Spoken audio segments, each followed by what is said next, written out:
Welcome to Derm Drop. I'm your host, David Sider, bringing you quick picks from the dermatology literature and other interesting sources in the dermatology community.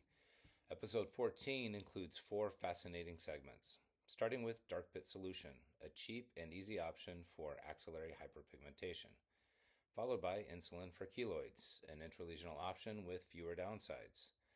Then neuroinflammatory buzz drugs, the potential role of CGRP inhibitors in dermatologic diseases. And finally, a shingles mimic. Don't get fooled by an isotopic response. It's really fun stuff. Let's get started. Dark pits, patients hate them, especially women with mid to high Fitzpatrick scores. Providers too, because they're hard to treat. Or are they?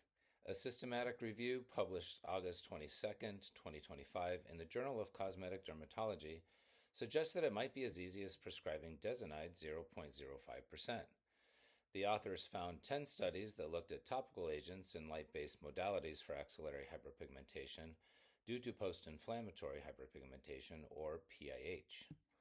With a thinner stratum corneum and higher baseline transepidermal water loss, the underarm is particularly susceptible to PIH from the chronic microtrauma of shaving, waxing, friction from body folds and clothing, and irritation from deodorants.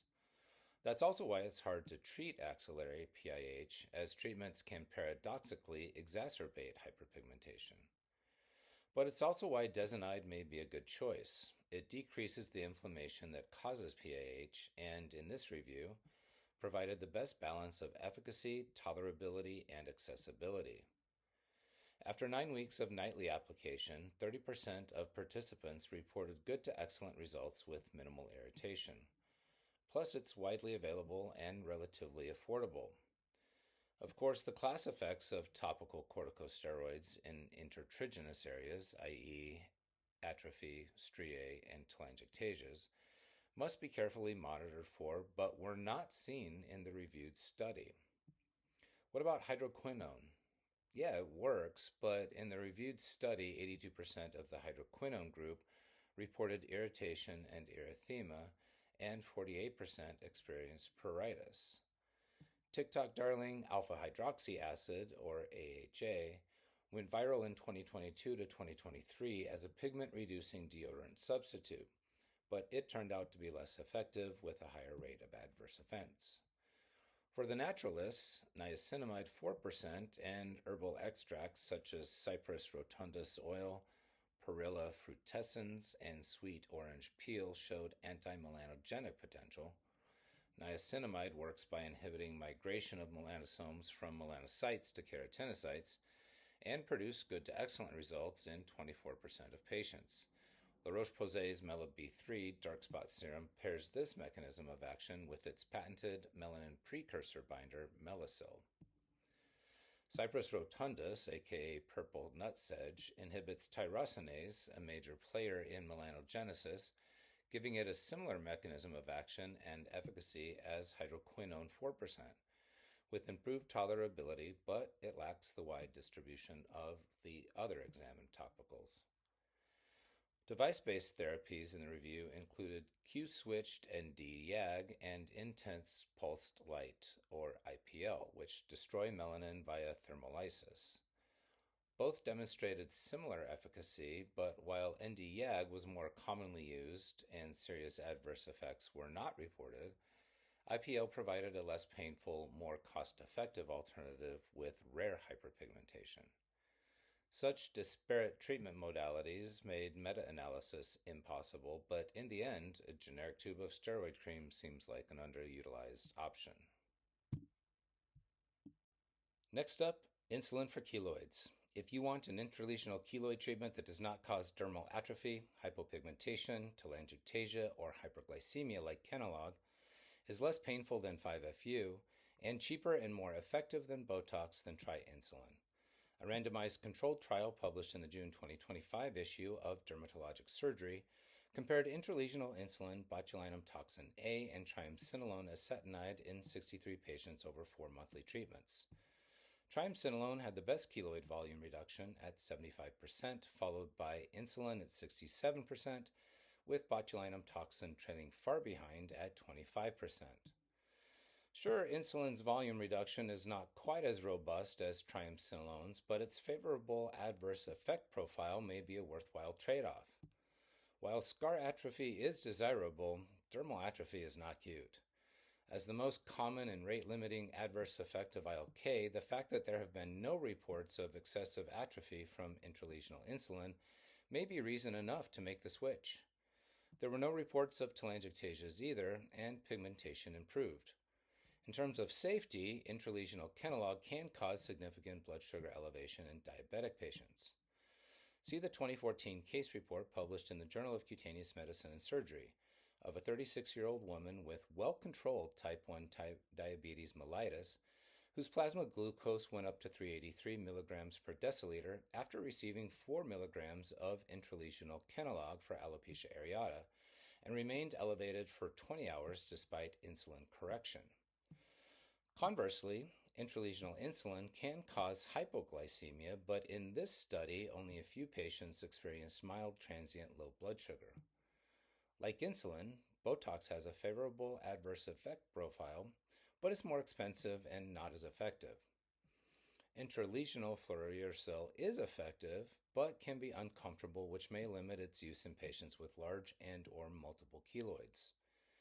In a study published in the May 2020 issue of the International Journal of Otorhinolaryngology and Head and Neck Surgery, the majority of patients who received intralesional 5-FU complained of moderate pain. So insulin might land in the sweet spot of safety, tolerability, cost, and efficacy. How does insulin work in keloids? It regulates transforming growth factor beta 1, vascular endothelial growth factor or VEGF, fibroblast behavior, and collagen synthesis. It also activates insulin-like growth factor 1 receptor, and it promotes new blood vessels and epithelial cell repair. So give it a shot. Dose-finding studies are needed, but here's a starting point. 10 units of regular short-acting insulin, for example, Humulin R, diluted in 1 ml of normal saline, injected every 2 to 3 weeks for 4 to 6 sessions. Next up, neuroinflammatory buzz drugs. If neurogenic inflammation is hotter than Arizona in August, are CGRP inhibitors the latest head turner on the block? We're realizing that many dermatologic diseases result from dysregulated neuroimmune mechanisms and are witnessing firsthand how novel molecules like nemolizumab are changing the game by acting directly on sensory nerves and dorsal root ganglia to target neuroinflammatory pathology. Even IL-4 and 13 and JAK inhibitors are getting in on the action, albeit indirectly, by blocking Th2 cytokines that stoke the inflammatory milieu that nerves live in and interact with. Kind of like Giuliani's broken window laws in 1990s New York City. Clean up the neighborhood and the thugs stop thuggin'. If you know, you know.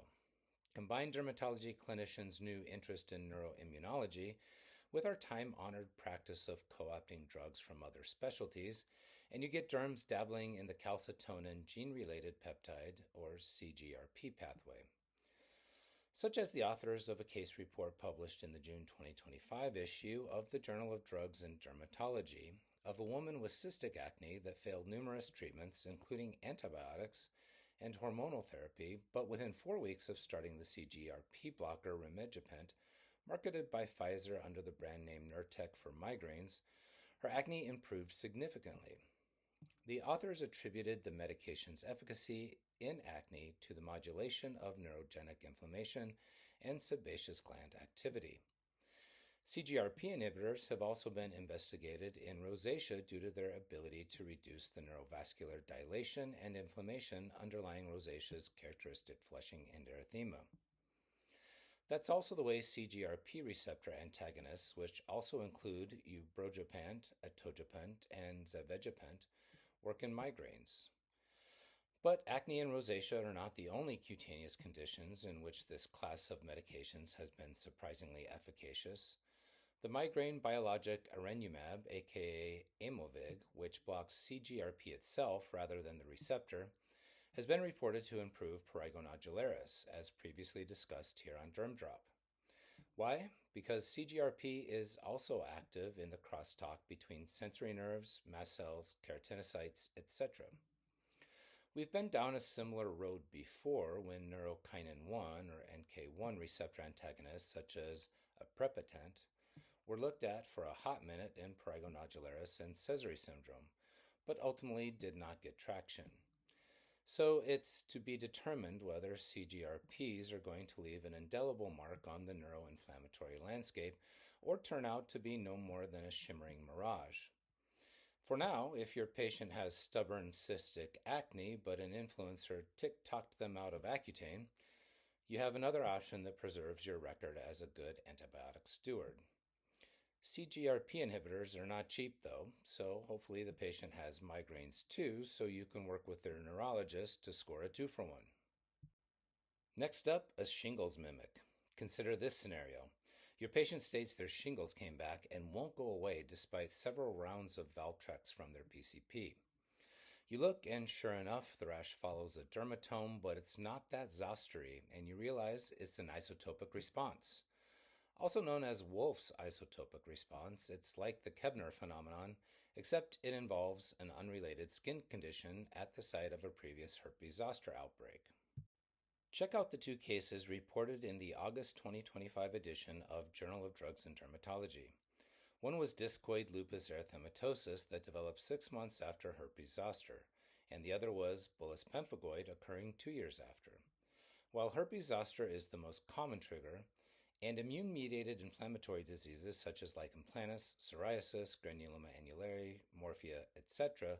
are the most common secondary dermatoses, isotopic responses can also include neoplasms such as BCC, SCC, and lymphoma, and infections such as verrucae and tinea. So what's going on?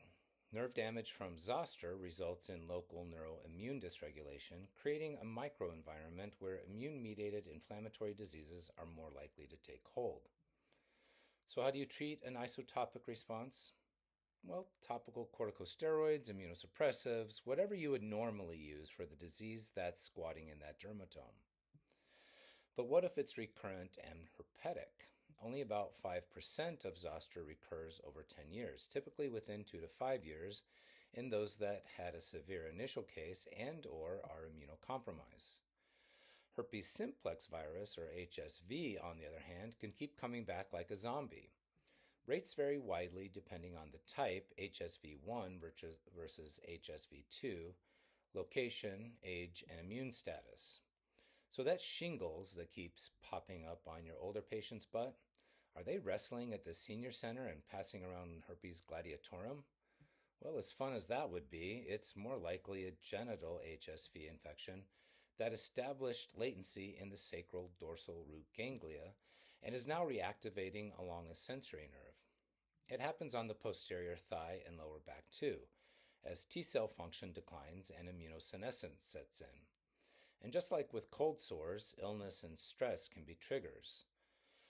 Distribution is probably the most common distinguishing difference, as HSV tends to form an oval crop of vesicles while zoster runs in a band-like formation, but watch out for the pitfalls. HSV can be linear if adjacent nerve branches reactivate. HSV radiculitis, in which a spinal root becomes inflamed, can manifest in a dermatomal distribution and cause zoster-like pain, burning, and tingling. If it comes with urinary retention or other sacral symptoms, you've got a case of Ellsberg syndrome. HSV radiculitis can also present without a visible eruption, just like zoster sign herpet. And zoster can appear in a nonlinear multidermatomal distribution, especially in immunocompromised hosts. So don't get stuck in HSV versus VZV stereotypes and grab a PCR swab if needed.